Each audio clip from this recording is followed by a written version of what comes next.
వీళ్ళంతా ఒట్టి కేసులే. అమ్మని అందుకనే ఇప్పుడు పెద్ద మనిషి కేసీరావు బిడ్డను కాదనుకొని కూడా వాళ్ళు నేను నమ్ముకొని ఉంటున్నాటవా?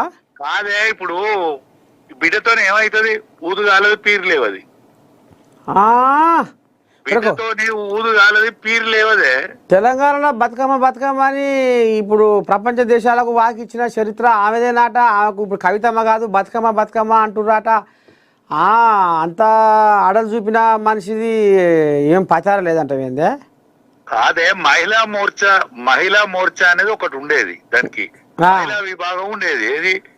విద్యా విభాగం, బీసీ విభాగం, ఎస్సీ విభాగం, ఎస్టీ విభాగం, మహిళా విభాగం అనేది కూడా ఒకటి ఉండేది. మహిళా విభాగంలో బతుకమ్మది ఒకటి ఉప విభాగం ఇది. దానికి ఈమెకు పోర్షన్ కావాలి కదా. కేటీఆర్ కో పోర్షన్ దొరికే అన్నీ అందులో వచ్చే. ఇప్పుడు రాష్ట్ర వర్కింగ్ కమిటీ మెంబర్ అయింది కాబట్టి ఈమెకు పోర్షన్ కావాలి కాబట్టి, రాజు బిడ్డ కాబట్టి అది రేవు చేసినాం మేము అందరం కలిసి. ఓహో అట్టనా?